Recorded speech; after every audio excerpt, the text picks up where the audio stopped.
should I wear them? I go back and forth with it. What's up, everybody? No, don't wear your wife's. Actually, you kind of look good with the sunglasses, the wife's sunglasses. Wow, maybe I'll keep them on. It's kind of the style. What do you think, JT? Tiebreaker. Very 90s. So, Very 90s, like, yeah. All right. Well, if you can't tell, we are in the car driving back from Salt Lake. We're going to get stuck in some traffic here. And we were just at this Wisconsin BYU beatdown, man. That was a beatdown, huh, JT? Yeah, I was kind of super surprised that in the span of like 7 months, Wisconsin took that many steps back and BYU took that many steps forward. And we can definitely talk about it a little bit more when people get here, but it was kind of crazy. What we typically, the post game, TJ and I on this show, we'll give our one word gut reaction. What is your one word gut reaction? Potential. Okay, let's hear why, and then I'm going to give you my word. Because if they're able to be at this level in the middle end of November, can you imagine where they're going to be in March? Right. So that's where I think that's my word. So mine is a hyphenated word. Don't take mine. Bounce back. Okay. Or maybe rebound. If I got to do one word, it's rebound, right? Like this early in the season. Yeah. No, I'm just saying because Saturday, like, we showed a lot. And even though I think a lot of Cougar fans were pleased with how we finished the game and just, the fight that we had and the way that we rallied with the Davis stuff and with Kaba, but everyone was still left wanting a little bit more, right? Like, you wanted to win that game. And so having a couple days to dissect, take a step back, get healthy, and then play a team that, I agree. I don't think Wisconsin looked nearly as impressive as they did last season, but they're still a decent team, right? Like, they showed some fight. It's not like they let up and just got blown out. The beginning of the game was they could have. Yeah, at the beginning of the game, and then both of you were in the arena, but at the beginning of the game and then right after, kind of like up until BYU went on that run, it felt like a back and forth game. Wisconsin right in it. AJ had some turnovers, right. Rob had some turnovers. It felt much closer than the score showed. Yeah. Yeah, I'd agree. TJ, what's your word? Is 3-pointer 2 words? Yeah, it's 2 words. Come on, dude. 3 then. 3, okay. It was so nice to see. It felt like for a lot of the game, we shot more threes than we have all season. And I think, Rob and AJ are so talented at getting to their spots. And if our shooting from the 3-point line is elite, then we're just kind of a pick your poison type of a team. It's like, if you're going to help off of AJ, he's proven to be a willing passer. We are going to pick teams apart. If Richie's shooting like he did today, if we get stuff from Dawson and Tyler and Rob, then we're going to be really, really hard to guard. And I just felt like we were getting paint touches. We were getting 2 feet in the paint, and we were spraying out to open shooters. And it just felt like the 3-point shot was a little bit more alive today. And I'm not saying we need to shoot the most threes and we're only threes and layups. I'm not anywhere near that. But I do feel like if we are a 3-point threat, our whole offense is 10 times better. Yeah, which I don't feel like it. I agree to that. And then I would say this, everybody at the beginning were like at the beginning of the season saying, "Oh, what about the big three scoring so many points?" I want to actually look at that. And but all the big three scoring so many points. But both of you, like Eric, when we were at BYU TV at the last game, there was like almost like a third of the last 25 years. BYU has always had a big three that scored 60 or more % of their points. Yeah. to me, not to get super into detail, but building off what TJ said, to me, the biggest thing was losing Kennard. It is going to sound terrible, but Here comes a hot take from JT, baby. I honestly was like, that's not that big of a deal, because I feel like Diamande can come in and play some minutes. My gosh. Yes. Kadeem can come in and play some minutes. Baker stepping up and making threes. My goodness, seeing Baker make a three is, making me shed a tear. And then Tyler being able to step up, right? And Mihailo needs to step up. Alex MacArthur here in the comments said that. What up, Alex? Yeah. I literally put in my first half notes that I texted to TJ, like, Diamande and Russ have a place on this team. Like, I think we knew that. I think we hoped for that. But last game you saw it, especially with Dominique, right? I thought he looked really, really good in Boston. Far better than just serviceable. And then tonight, him and Russ look good, man. And then Mboop came in, and you didn't even really need to go farther down your bench. I'm sure they weren't trying to play Kaba a crazy amount because, they're worried about him getting healthy. I think that game on Saturday was scary. But Mboop just did such an amazing job that they barely had to touch Bosque, right? Who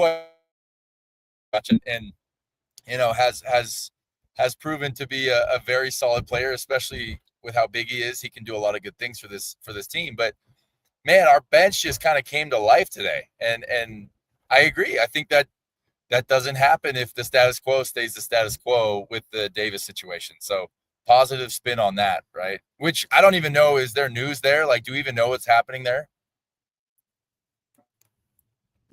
I know that they're keeping it pretty tight-lipped, and especially because he pled not guilty, which is public knowledge. But then aside from that, I have a little bit of an idea what's going to happen, just because a couple of people working on the case, I know them. But it's don't tease us like that. Yeah. So I am going to tease it. Moving on. All right. But I'm gonna start with our play of the game, and it never ends up being a play of the game. We don't stick to our own rules. I'm gonna start it off, and you'll understand exactly why I say it never ends up being a play of the game. For me, I just was in awe of AJ in the post in the first half. Like, oh my gosh, talk about like why we're able to get shots that we want. And TJ said in the first half, if we shoot well, then we can beat anybody in the country. I think that's a very reasonable statement, considering the game we had last week and how poorly we shot the ball from three. But AJ literally is so patient in the post and draws, but at the same time has a whole side of the court to himself, but draws so much attention. Yeah. And it was like poetry. He had a couple where he had one guy kind of starting to dig. It was Rob Wright's guy, and he waved Rob Wright out, kept his dribble alive, was going so slow, and then got right to his shot. And he gets that big giant step that no one can figure out how to stay in front of. And he did that a couple times in the first half, and it's like, that is so killer, because one, you can get a bucket from him when you need. Two, it shows how elite our spacing is. That's something that you and I have talked about, JT, on the pregame show. We have elite spacing that other colleges are trying to copy, and you can get an entire half of a court to one guy. And then three, it just means easy pickings later in the game, like, because they're not going to just keep letting him get to the rack and get fouled on every single 10-foot bunny jumper in the post. So they're sending two guys, and now we start picking apart if we can make those threes, like you guys have already touched on. Well, and just to reiterate, the dude's a freshman. Like, I know, it's unbelievable. In our group text, he had a couple big plays, and it just starts blowing up. It's like, holy cow, this kid's a freshman. Like, he is physical on the block. And like, you can see those guys are trying to just body him up, and unfazed. He's just strong in the post and just poised, under control. And then he just has such a big step into his shot, which it's like, if you're gonna try and time this thing up and block it, you're gonna have to block it 9, 5, 10 feet in the air. 15 feet in the air. 15 feet in the air, and if you a couple guys tried to jump and block it, they get a foul. He just uses his footwork, pump fakes. That reverse pivot is so smooth. It looks I was like just about to say that everything that you said about the post, and then TJ said about his spin and his footwork. The one he had in Boston against UConn was, and then he did it again today. It's like clockwork for him. Yeah, because how do you stop that, right? I mean, it reminds me a little bit of the Kobe where he would, he worked out with Hakeem, and then he would get on a post, and then he would go pump fake, and then after a couple, nobody would jump, he would shoot. But then if they jump, he would turn, and do that pivot foot, which again, barely 19 years old. I mean, this is unreal. And so it's crazy to think that BYU, the level of whatever the word you want to put in there, the adjective that BYU is at right now, like I've never seen it. The closest thing I can remember to a hype was probably when you two were coming in with Nick and and I mean, like, look, I was there when Tyler was getting recruited and there was a lot of hype for that. I had left a little bit after when you guys were getting recruited, but and obviously we all remember Jimmer Mania, but this is unreal with BYU, the BYU basketball logo being at Nike shoe releases, and he's talking about, like this is rarefied air. I know. Hey, we got a question that just came in from Tyler James. He said didn't get to watch the game, but Wisconsin didn't seem to shoot the three as good as usual. How is our defense in that regard? I want you to kick that off, JT. BYU is so athletic and so long. Yes. And that's one of the reasons why I feel like it with the Kennard situation, BYU is set for now, because when Kadeem is coming in and Dominique is coming in, and even Baker, the way that they are switching and rotating and don't say even Baker. Give him some credit, the poor guy. Listen. Like, after what we saw last year from Baker, we connected in the summertime after his surgery and stuff. We talked a couple of weeks ago again. But like Baker, we all know that he's not a defensive specialist, right? And so, but he is playing solid team defense. And, BYU is just so athletic to the levels that they have almost 5 Charles Abul on the court, which again, right? BYU's always used to having 1, and now they have 5. So, yeah. I literally, this was in my notes too. And I told TJ, like, in that same text I sent him, kind of summarizing my thoughts in the first half, is Wisconsin cannot handle our athleticism, right? Like we put kind of that 1-3-1 soft press on them. And there was one where they got out of the press, they passed the ball well. And one of their guys, I think it was their foreman, had like an open drive.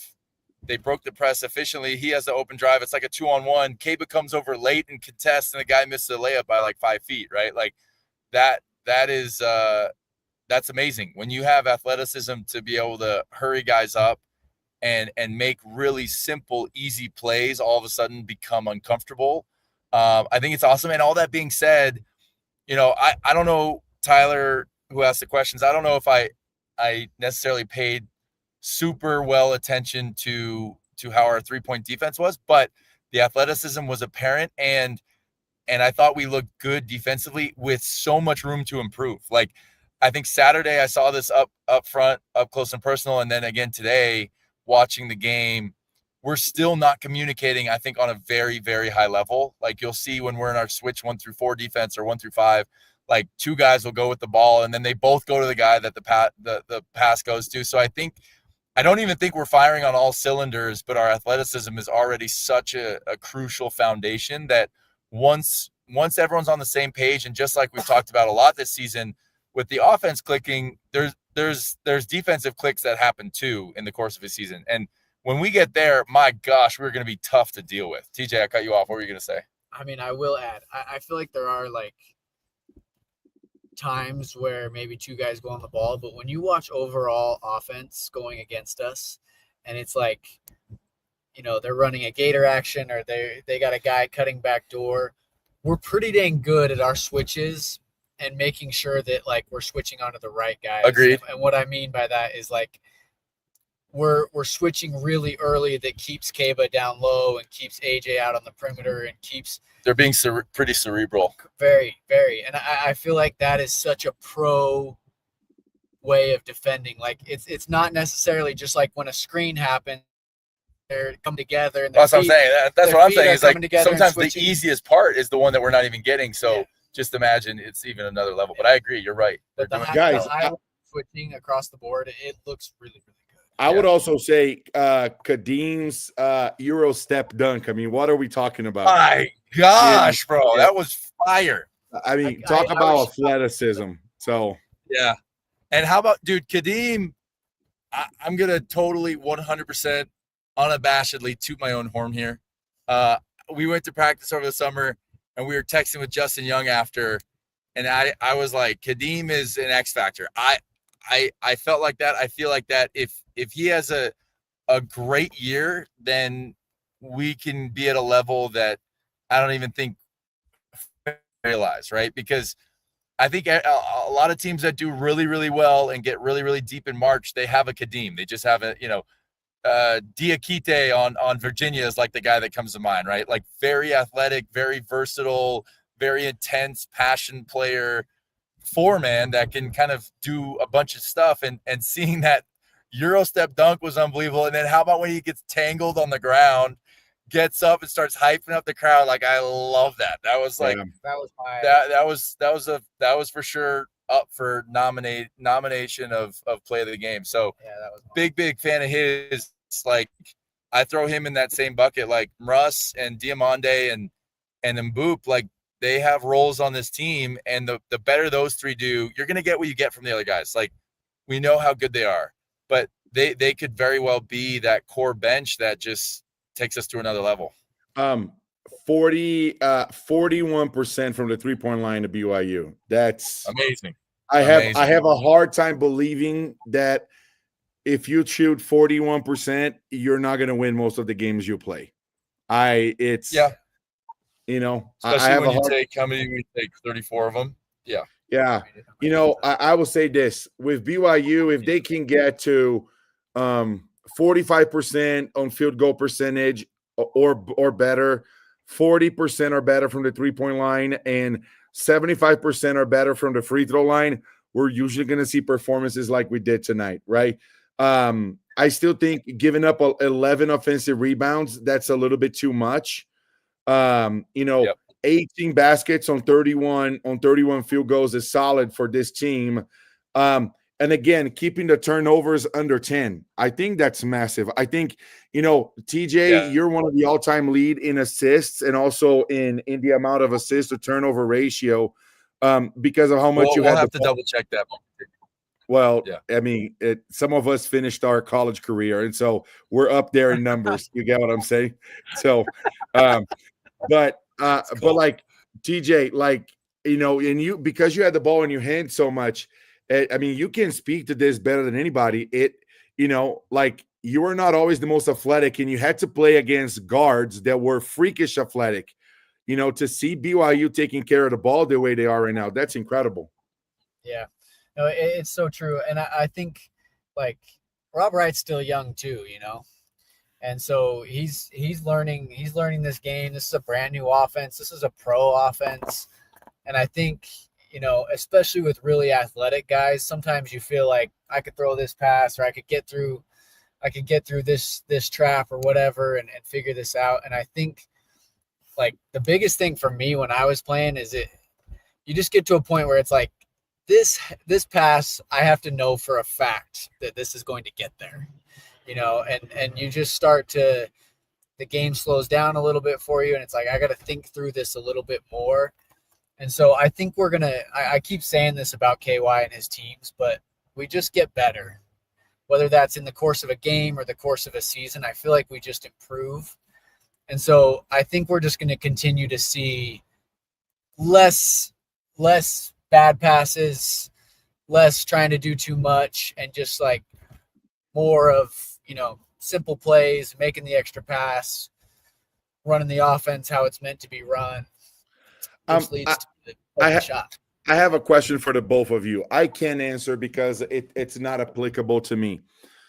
You both grow up in Utah, very close to BYU, right? I mean, TJ, if you didn't go, you probably had BYU diapers when you were born, right? I mean, the level of He still wears BYU diapers, actually. yeah. Well, there's certain things you don't say aloud, Eric. Say that's one of them. So, but like, it's and I, obviously, Eric, you grew up in Boston, but I would love to know your guys' perspective growing up in Utah and going to high school and being BYU fans. Like, what is it like, the fact that BYU is just in this level of a high and this level of excitement, and like Utah is entering the seventh circle of hell in Dante's Inferno. Like, Yeah. how does that feel for you guys? Okay, first of all, I have to preface everything by saying I am a huge Alex Jensen fan. And to me, it's a bummer that they lost to Cal Poly because I really like Alex.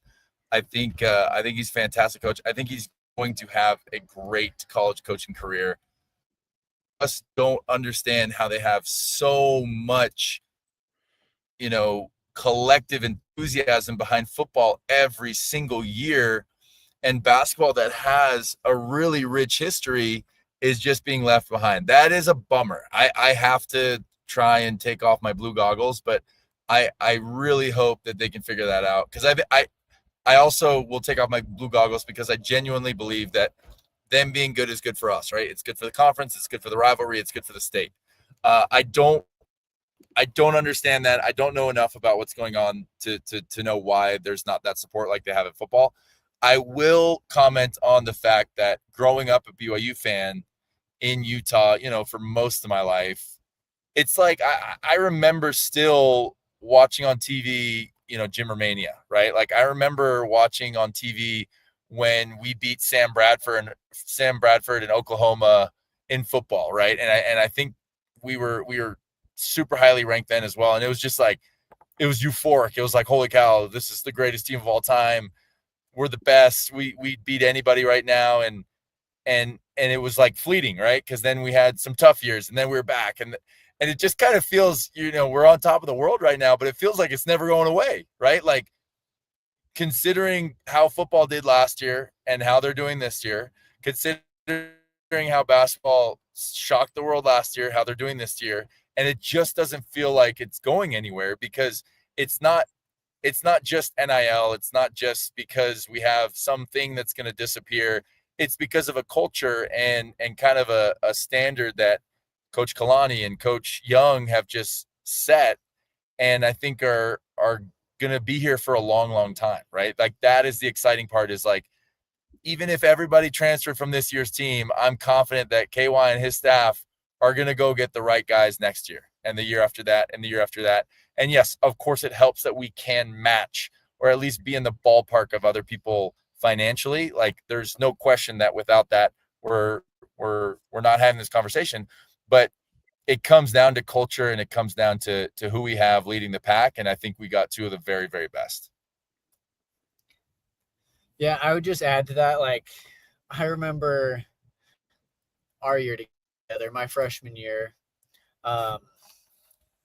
We obviously beat Gonzaga at their place, but when they played in the Marriott Center, I remember us cutting it to, they were really good that year.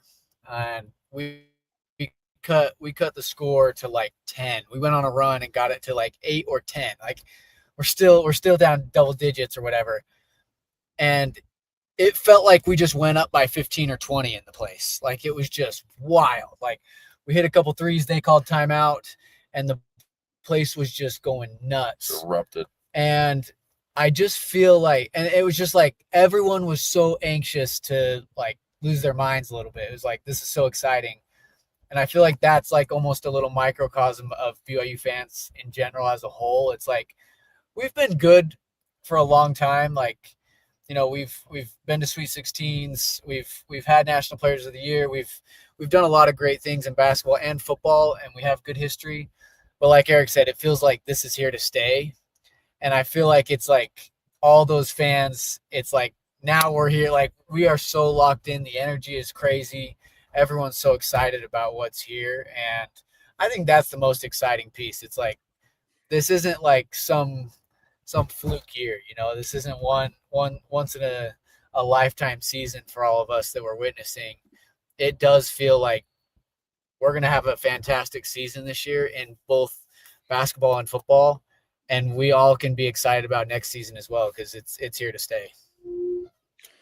Yeah, I will say this as an outsider, because I got here, I mean, I remember when Lou and Hoffa were playing Utah, and then Bogut and then Chris Miles kicked Bogut in the back. Like I never, and I wish Utah was better when I was at BYU. Like Utah was horrible. I mean, we beat them 7 times out of 9. So there wasn't really a big rivalry. And so now every time I'm in Vegas and I see UNLV, I want to scream and flip everybody off because they were so good back then, right? And so, and I think, you guys can probably relate to Gonzaga. And so, that's an interesting thing that I just wanted to bring up, just because it was terrible yesterday, losing a ball game. Like John Rothstein says, the epitome of brutality. And yeah, you don't want to be in that text, that thread. Yeah. A couple of things that I just wanted to point out. Today, the big three, they scored like probably less than 60% for the first time, right? 55%. You're right. And so between the three of them, they had AJ had 18, Richie had 26. That's 44. Robert had 54. 10. So that's 54 out of 98. So that's about 55%. When you compare their season averages, and well, they're actually it's like 68%. It's like 68.1 or something. I feel like that's sustainable. I would actually be shocked if it ever dips below 65% for the season, just based on their sheer volume, unless one of them get hurt. I would love to know from you guys, like, where does BYU go from here? Like, where do you focus? What are, if there's ever such a thing that you can talk about we need to get better after beating a top 25 team by 28 points, going all the way up to 32 points at a time. What would you say, what would each of you guys say is one or two things that the team needs to work on? Yeah, I would say, if I can jump in first, Eric. Yes, you can. I would say my biggest thing for these guys is, like, man, it just feels like we've seen these moments of, holy cow, like, we can be a national championship team this year. And then we've had moments where it's like Delaware's up 17-4 on us, But, like, that's all growing pains. Like, that doesn't concern me at all. That's a lot of just what we need to, how we need to keep improving as a team. But I just want to see, like, more consistency. Like, it was so nice to see the guys come out and be tough out the gates today, and come out with a strong start. And so if we can just, like, continue that and have more, like, national championship team, it obviously does not have to be perfect. There are going to be moments when teams go on runs and we look discombobulated and all that stuff. But if we can just be like 80-90% of this national championship team, then that's what I want to see. Yeah, I think I'm looking at our schedule here, right? And we've got Miami in 6 days. I kind of like, I don't know how this all comes together. Obviously, I've never been a part of that process, right? I don't know how much of it is, like, calculated. I feel like generally, though, our staff, everything we do is calculated, right? Like, the break that we have to today, the break that we have from today to Miami, like, and then how we have, like, 3 quick games in December, kind of like the bye games are all kind of bunched in there. Like, I really like how we're organized, because it feels like we have these big games. It takes a lot. It kills guys' energy. And, you get bumps and bruises playing in big time games like that. And then we get a little bit of a break, right? And then kind of the other games where lots of people are going to get minutes and lots of people are going to get touches, like, we get those all out in a row. So I'm sure that was calculated. I'm looking for us to to try and dominate Miami, right? Like the same thing TJ said, the consistency, the physicality that we came out with was next level. I want to see us turn it up defensively, right? Like I mentioned, I know it seems so ticky-tacky. You said it, JT. It's like, how much can you nitpick at a 28-point win over a top 25 team, right? But I'm also thinking about the UConn game. I'm like, man, I think if we're just a little bit sharper, like sometimes your shots just don't go in, but if you're a little bit sharper on switches, if you're a little bit more communicative, then those close games that you end up losing by 2, and those are the games that we want to be in March, you end up winning, right? So I'm looking to see us just turn it up defensively against Miami, and then into December against Cal Baptist, UC Riverside, Pacific, Abilene Christian, Eastern Washington. Like we should just smother these guys defensively. And then Clemson and Miami, I think obviously, you're going to get more of a fight from those guys, but I really want to see defensively us just become a juggernaut, because I think we have the athleticism and length to do so. What about you? What is your answer? So Mike Jansen here on the chat made a really valid point, and I think consistency, right? I mean, TJ and I with our young teams, with boys, I yell all the time at my boys that the difference between good and great is consistency on the little things, right? And it feels like BYU kind of found a secret sauce at the second half of the UConn game, and I couldn't agree more. And so, it is daunting, but also there's a little bit of hope that if they are figuring things out at this early in the season, it's going to be great. My issue is offensive rebounding, right? And offensive rebounding is not something that's just on the big men, right? I mean, you are an incredible rebounder when you're in college. The years that we played against each other in Italy, you were always heralded as one of the great rebounders. But it feels like BYU is just losing a lot of offensive rebounds to the long shots, long rebounds that are going to the free throw line and just loose balls. And so that's one of those things that I'll definitely say, if I can nitpick, I would do that. It reminds me of that Bobby Knight story about, in the first half of the 1984 Olympics, championship game, Jordan has, a damn near triple-double, and he's like, well, what am I going to say to this guy to motivate him, Right. And then Bobby Knight says, Michael, I can't see you setting a screen. When's the last time you set a screen to anybody? All you're doing is just scoring, rebounding, and assisting. You got to set a screen. And he says, well, coach, I'm setting them so fast, you can't even see it. But, that's probably the one thing that I would nitpick. And I'll finish with this, Eric. It makes me happy that BYU is playing Pacific, because I can't wait to beat Pacific by 55 points. Just to some of the bad blood from the WCC. But Abilene Christian in Eastern Washington. I might have to bring a video game or something for you and I to hook up.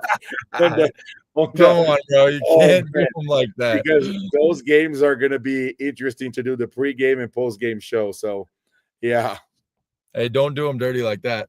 Yeah, I agree. Like, I don't know, man. Maybe I'm nerding out about this. By the way, we got a text from Justin Young. He said, potting and driving is so on brand. I sent him a picture. We got the open laptop. He said, shout out, Justin. I know you're listening. You listen to everything. He's eagle eyes. And who's got the ears? I don't know. Radio ears. He said, on an open laptop, no less, undefeated. If you guys get a ticket on the live show, I'll pay half the fine. That's hilarious. Let's just tell him we got one. Yeah, I'll just tell him. It was $10 trillion.